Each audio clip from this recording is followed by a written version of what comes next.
Lebih baik pakai baju yang biasa saja, tapi hatinya hati yang takut kepada Allah, hati yang tunduk kepada Allah. Makanya kita diajarkan doa oleh Nabi Muhammad SAW. Allahumma inni a'udzubika min ilmin la yanfa'. Jauhkan aku dari ilmu yang tidak bermanfaat. Wa min qalbin la yakhsha. Kalau sudah ilmu tidak bermanfaat, maka hati tak ada rasa takut kepada Allah. Enak aja dia berjalan di atas muka bumi Allah, bernafas dengan paru-paru titipan Allah, dengan udara yang dikirimkan Allah, tapi melawan perintah Allah, memusuhi para pewaris Nabi Allah. Mana itu Allah? Mana itu bala? Mana itu musibah? Padahal sebenarnya Allah sedang menunda azabnya. Azab yang tertunda disebut dengan istidraj, azab yang tertunda. Allah Maha Kuasa, tapi Allah menunda azab itu. Sanastadrijuhum min haitsu la ya'lamun. Kami menunda azabnya, mereka tidak sadar. Wa umli lahum, aku ulur umurnya panjang, aku ulur badannya sehat, aku ulur kekuasaannya, aku ulur anak-anaknya, aku ulur. Inna kaidi matin, tipu dayaku amat sangat kuat. Yukhadi'un Allah, mereka merasa menipu Allah, wa huwa khadi'uhum, padahal Allah lah yang sedang mempermainkan mereka dengan tipu daya. Inilah yang disebut dengan nikmat. Casingnya azab, isinya laknat berbaju nikmat. Ini yang paling kita takutkan. Ada orang yang sakit terbaring di rumah sakit ruang ICU, tapi tangannya bertasbih subhanallah walhamdulillah wala ilaha illallah wallahu akbar. Ada orang yang miskin susah melarat, tapi dia tidak pernah makan haram. Laknat di atas laknat adalah badanmu sehat, kau masih diberikan waktu untuk hidup, tapi tidak dipakai untuk beramal soleh. Itulah yang sesungguhnya laknat. Tapi kadang manusia ini cara berpikir, mindsetnya sudah rusak. Ketika aku sehat, aku dapat nikmat. Ketika aku punya uang, aku dapat nikmat. Ketika aku ada jabatan, aku dapat nikmat. Ketika aku sakit, berarti aku kena azab. Ketika aku menjadi miskin, berarti kena azab. Kalla, kalla, tidak demikian kata Allah. Amal insanu idza mabtalahu rabbuhu. Ada sebagian manusia ini ketika dia diuji Allah Ta'ala, disempitkan rezekinya, dia berkata, fayaqulu rabbi ahanan. Allah sedang menghinakan aku. Tidak begitu caranya. Boleh jadi dalam sakitmu itu Allah sedang mengangkat derajatmu. La yusibul mu'min min nasabin, wala wasabin, wala saqamin, wala syaukin yastakuha. Gundah gulana, risau, galau, sakit, duri menusuk tapak kaki. Sebenarnya Allah sedang membersihkan setiap salah dan dosa-dosa. Makanya kita husnuzan. Ini kadang kita pulang dari rumah sakit, gimana keadaan si Anu? Kelihatannya su'ul khotimah.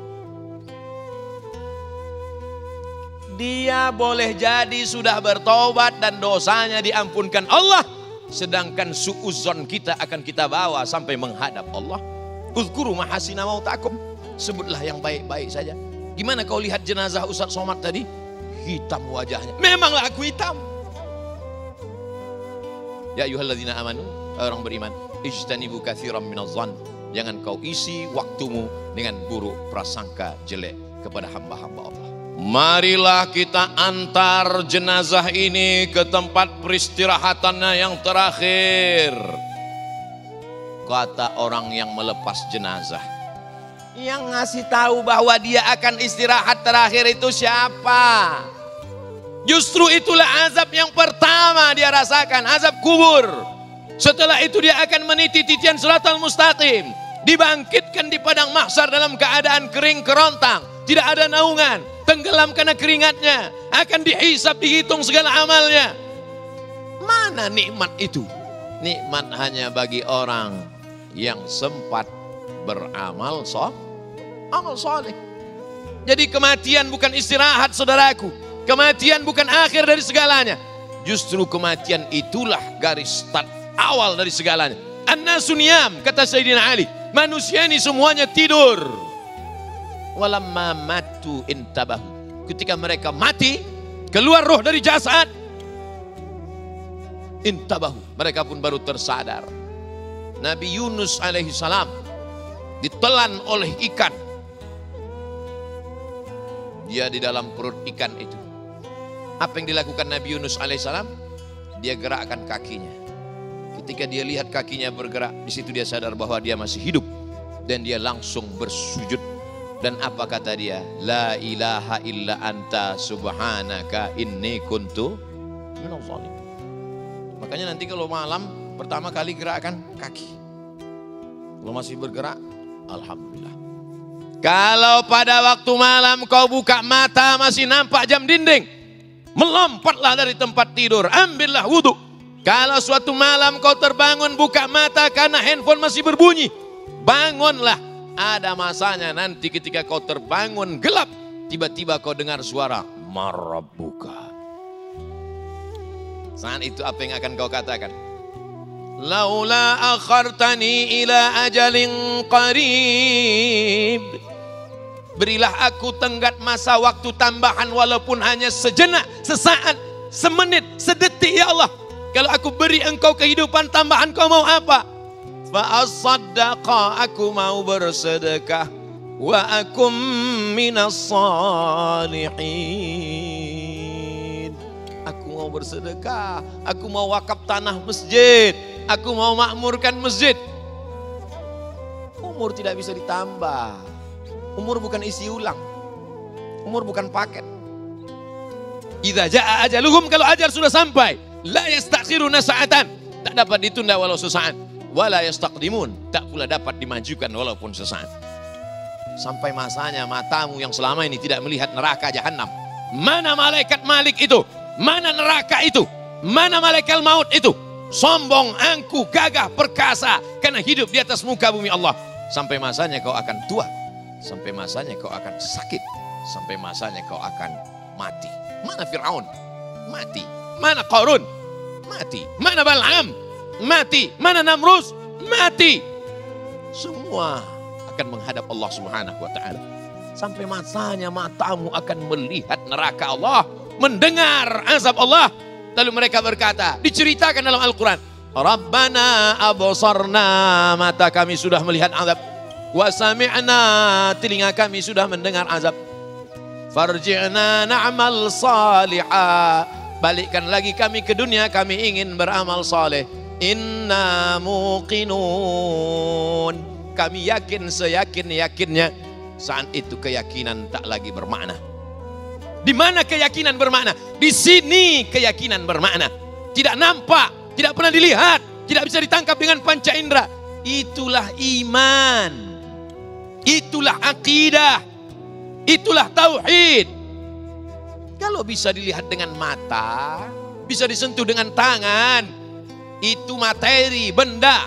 Tapi pada saatnya kita akan dihadapkan bahwa yang materi ini akan sirna. Dan yang tidak nampak itulah menjadi nyata. Ketika sekarang, inilah yang nyata. Mobil nyata, rumah nyata, jabatan nyata. Sedangkan akhirat hanya fiksi semata. Tapi nanti sampai masanya, neraka itulah yang nyata. Surga itulah yang nyata. Amal solehmu yang nyata. Dan semua yang nyata sekarang hanya tinggal kenangan semata. Memang sulit untuk meyakinkan lalat bahwa bunga harum semerbak daripada bangkai. Bukan hadis Nabi, dapat di grup WhatsApp. Jadi kalau ada ulama, ada kiai, ada ustadz, ada tuan guru mengatakan, jangan larut dengan dunia, isilah dengan amal-amal soleh. Alah kata-kata yang diulang semata. Kami sudah mendengar itu sejak kami kecil. Fadzakir, berikan peringatan. Inna fa'ati dzikra, karena peringatan itu bermanfaat. Wa tawasaw bil haq, wa tawasaw bis sabr, saling ingat mengingatkan. Orang yang paling rugi adalah orang yang pernah hidup di atas muka bumi Allah tapi tak pernah mengajak hamba Allah kepada jalan Allah. Ayyahdiyallahu bika rajulan wahidan. Satu orang dapat hidayah karena mulutmu, satu orang dapat petunjuk karena lisanmu. Khairum min humurin na'am, lebih baik daripada unta merah termahal, kendaraan terhebat. Khairum minad dunya wa ma fiha, lebih baik daripada dunia dan seisinya. Saya bukan ustadz, saya tidak profesor doktor LCMA, saya hanya orang biasa. Mengajak orang ke jalan Allah tidak perlu profesor doktor kiai tuan guru. Ngajak sholat. Kalau kau pemimpin perusahaan, kau ajak karyawanmu sholat berjamaah. Kalau kau kepala dinas, kepala badan, kepala kantor, kau pakai jabatan kekuasaanmu untuk mengajak orang ke jalan Allah. Dalam satu hembusan nafasmu, kau sedang bekerja untuk negara, tapi kau juga sedang beramal untuk menolong agama. Intan surullah. Kalau kau tolong agama Allah, yang surkum. Bapak bisnis apa sekarang? Alhamdulillah saya bisnis emas dan intan Pak Ustaz. Hebat sekali. Emas dan intan. Iya. Emasnya apa? Masjid. Intannya intan surullah. Mengajak orang ke rumah Allah Subhanahu wa taala. Mengajak anak, menenteng tangan anak, membawa ke pintu masjid, mengajarkan kalau masuk sini kaki kanan, nah. Sampai di sini kau bacakan Allahumma ftah li abwaaba rahmatik. Jangan langsung duduk salat sunat tahiyatul masjid, nah. Simple, sederhana, kecil, remeh-temeh. Kau tidak tampil di televisi yang besar, kau tidak mendengarkannya di radio, tapi saat itu anakmu akan mengajarkan anaknya, anakmu akan mengajarkan istrinya, dan mereka akan menyampaikan kepada umat. Itulah yang dikatakan Nabi, putus mobilmu, putus rumahmu, putus jabatanmu, putus hartamu, putus, tapi ada yang tetap mengalir. Apa dia? Ilmun yuntafa'u bih. Berapa banyak orang yang hafal doa makan, hafal doa minum, hafal doa masuk WC, hafal doa masuk masjid, tapi tidak pernah berdoa sama sekali. Doa bukan untuk dihafal. Berapa banyak orang yang nilai akhlaknya nilai akhlaknya tinggi, tapi tidak berakhlak. Kamu jurusan apa? Jurusan akhlak. Kenapa tidak berakhlak? Akhlak untuk ujian aja. Akhlak adalah segala tatap mata, bisikan hati, perbuatan kita. Addabani Rabbi fa ahsana ta'dibi. Akhlak yang paling baik adalah akhlak yang diajarkan Allah kepada Nabi Muhammad sallallahu alaihi wasallam. Setiap detik, setiap menit, setiap hari, maka tidak boleh kosong daripada amal-amal saleh.